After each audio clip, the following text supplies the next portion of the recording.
The full-time negotiating game is a little scary because you're coming out of college, you think you're very new, you don't have a lot of leveraging power, but you've been in school for 4 years at this point, you've taken so many classes, done projects, you're valuable, now is the time to negotiate. Welcome to Learning from Experience, a podcast for college students and recent grads who want to hear directly from alumni and how they've adjusted their lives post-graduation, including personal stories of success, career readiness, and tips for navigating the real world. I'm your host, Megan Finnerty, and today I'll be talking with Lainey Waldman, who graduated from the college with a degree in actuarial science in 2023 and was awarded the Dean's Medal by the School of Mathematical and Statistical Sciences. Additionally, throughout her studies, she was involved with Barrett the Honors College. Since graduating, Lainey has been pursuing a career as a healthcare actuary and currently works as an actuarial senior analyst with the Cigna Group based out of Denver, Colorado. And then on top of her workload, she has been studying to receive further credentials through the Society of Actuaries. Thanks so much for coming on the podcast. Yeah, thanks, Megan. Really happy to be here. So to start, can you tell us a little bit about your background and your current role? I grew up in Las Vegas, definitely a desert native. I decided to go to Arizona State, so kept it in the hot, dry, arid climates.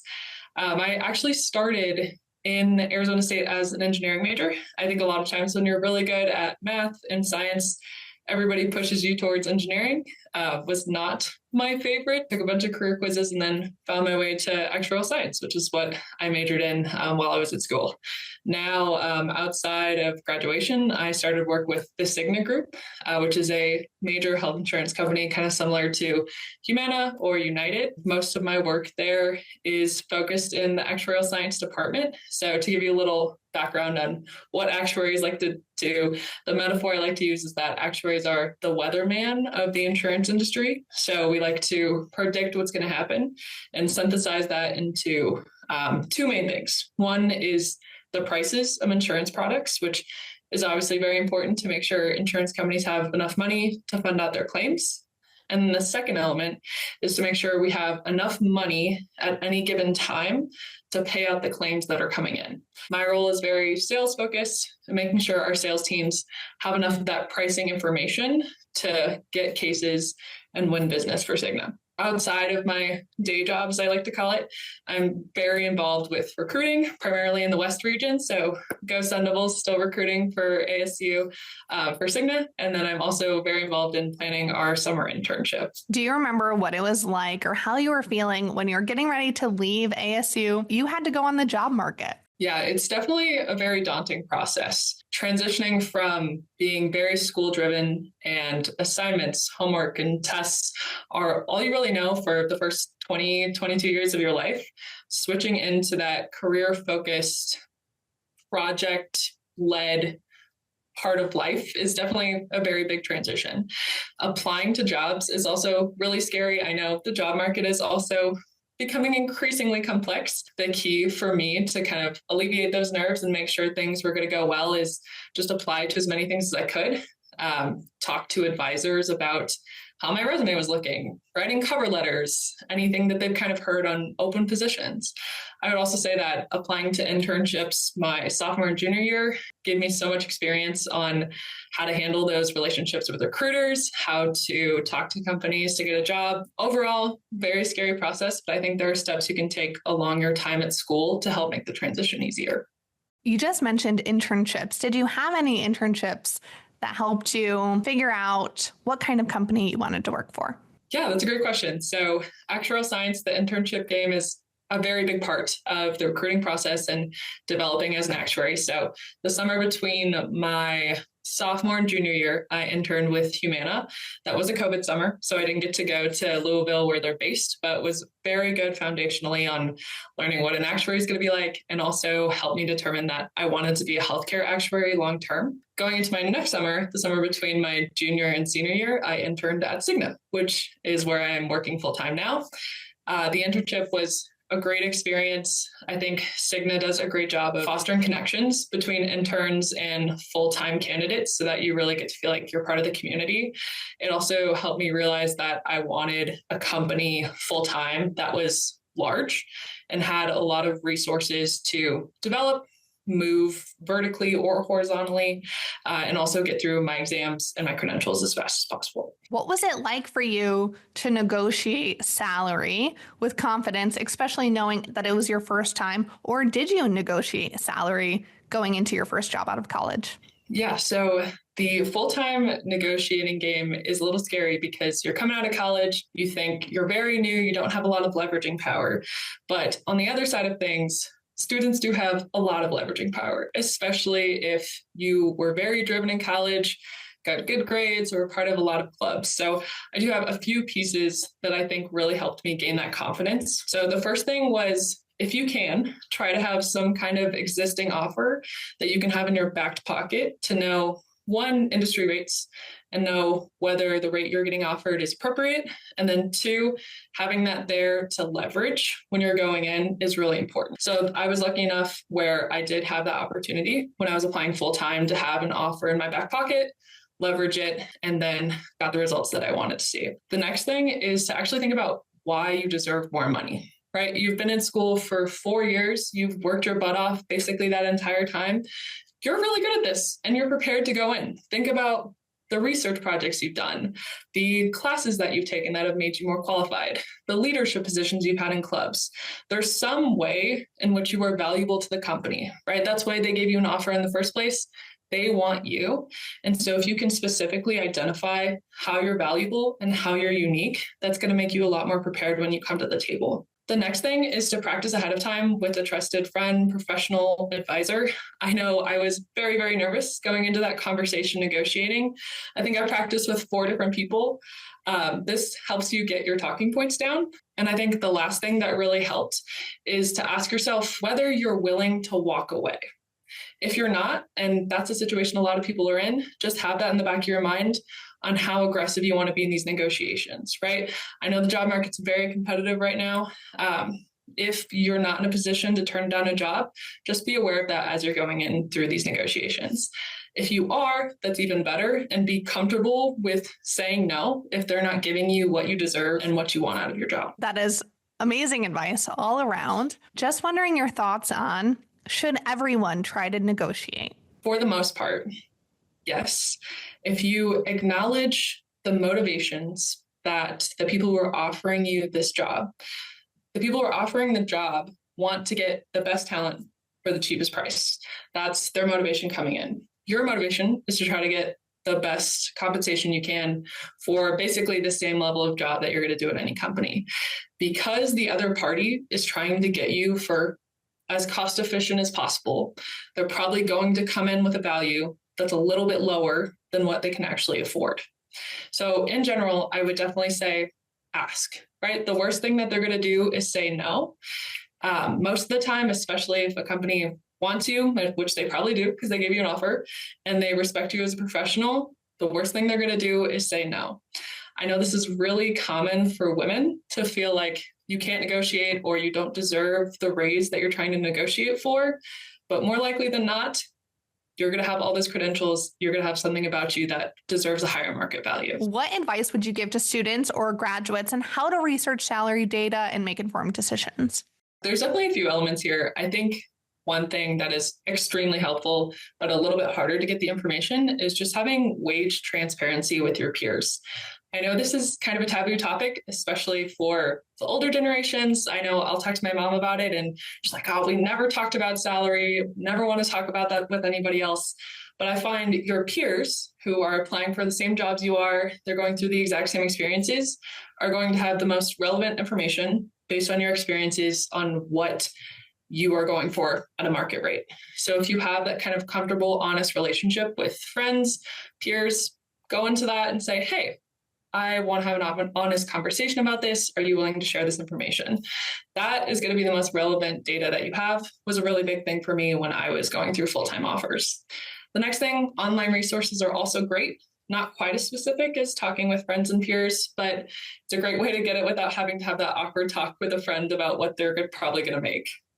The last thing is when you get an offer from a company, try to be comfortable asking if you can connect with somebody in a similar role that you're going to be in. It does not have to be wage related. You could just get their advice on how the company is and how they're enjoying it, and maybe sneak in a question there about, do you feel like you're being adequately compensated? Or do you think that there's something I could do to do a little better? That was also a really big thing for me. Coming into Cigna, I talked to a lot of full-time professionals on recommendations. And so that helped to give me a lot of insight too on what was appropriate. Since you've dabbled in the recruiting side, are there certain common mistakes that you're seeing people make as they are trying to enter career fields or salary negotiations at a specific company? Definitely. There are a few things. I would say the first thing is when you're going into these conversations, you're going to be very nervous. And that's common. That's expected. I know on the recruiting side of things now, I expect students to be nervous because it's a scary process. What I would say is try really hard to avoid qualifying language. Be direct about what you want, what you're saying, and don't diminish your experiences or what you're asking for. Because any opening that you give a company to not pay you more, they will take. So directly ask what you want. If they say no, but at least they know your expectations up front. The next thing is I would opt for a phone call or a video call over an email. I know emails are less scary because you don't have to see anybody, you don't have to talk to anybody, but I think by having a face-to-face conversation with someone, one, it's a lot harder for them to say no.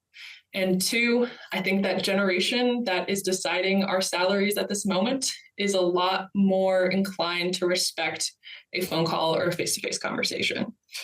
The last thing I kind of have, I guess it's not really a no-no, but have this mantra in your head that you're good at this, you deserve money, and you've worked at school for 4 years. If you're repeating that over and over again in your head, you're going to manifest that stuff happens. I believe very strongly in the power of manifestation. So if you have that mantra going, it's really going to help you. What advice do you have for students or recent graduates who are in the job market right now and are looking for a new position? I have three main things that I would want everybody to take away. So first thing, come in with an expected number that you want to see and have that number be reasonable. So this is when your market research really comes into play. Knowing how much your going market rate is and what you want to ask for going into the conversation is going to help alleviate those nerves and also clearly communicate what you're expecting out of the people you're talking to. The next thing is to know who you're talking to. Depending on the company, it could be an HR rep, it could be the person who's going to be managing you, it could be the vice president of your department. Depending on who you're talking to, that's going to change their decision-making power and also your value prop. If you're talking to an HR professional, they're really good at HR, salary negotiations, but they don't necessarily have the same kind of in-depth understanding of your value prop and your market value. So try to go less technical with them.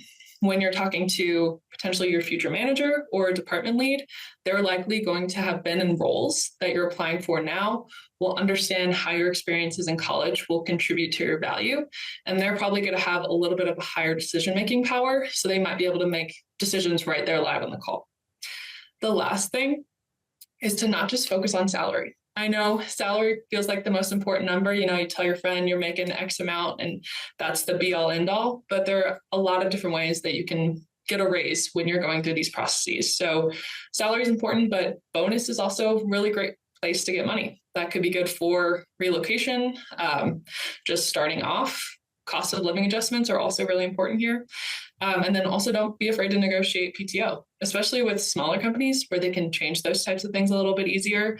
That's really valuable time. Once you get full time, your life is very much a 40-hours a week. Having that PTO is really, really valuable. So acknowledging what type of company you're applying to is going to help dictate what they're willing to budge on. Big companies, less willing to budge on those PTO insurance benefit types of things, but more willing to budge on the salary. Lainey, as you look back at your time here at ASU, were there any experiences or opportunities that you had that really stand out to you? Yeah, I would kind of call back to two main things with my time at ASU. One, I think is pretty standard. Most students are going to have this. Taking a rigorous course load and investing time and energy getting to know your professors is extremely valuable. I know it can be easy to sit in a class, do the assignments, and not really fully engage with the material as you're going through it. While that works and you get your degree, I think by pushing and engaging extra hard in your classes and learning is really going to help push your development before you get to postgrad. One big experience in one of my classes was a team of us in our short-term actuarial class. We participated in a global case study looking at the impacts of weather patterns and trying to make a insurance program for this fictional country that existed out there somewhere. That was by far one of the most developmental opportunities I had and was a completely optional part of that class. A team of us got together, worked on developing the insurance program, doing the pricing in R, making a presentation, very involved, a lot of extra work that I didn't need to get a good grade, but was extremely beneficial in the long term. The other thing is getting involved in clubs is by far so beneficial. I know there's been a big push in this lately, but having those leadership and communication skills are so crucial, especially for tech-driven industries. So by being in a club, especially in those leadership opportunities, that's really going to help develop that. So my time at ASU, I was the treasurer and then eventually vice president of our Gamma Iota Sigma chapter, which was our insurance co-fraternity, which was part of the School of Math and Statistical Sciences. Very foundational experience. I think I learned a lot of conflict resolution skills there, leadership skills, how to communicate information effectively. That prepared me a lot going into the workplace. Well, thank you, Lainey, so much for joining us today on the podcast. To those listening today, if you would like to connect with her on LinkedIn, spell her first and last name for you. It's Lainey, Lainey, last name Waldman, Waldman. Awesome. Thanks so much for the time today, Megan. I really appreciate it. And for all those students out there, feel free to contact me. Always here to help. Enjoy the rest of your time at ASU. Go Sun Devils. To hear more alumni advice, head to our episode page wherever you listen to podcasts. You can check out the college's YouTube channel or visit thecollege.asu.edu/LFE podcast. See you next time.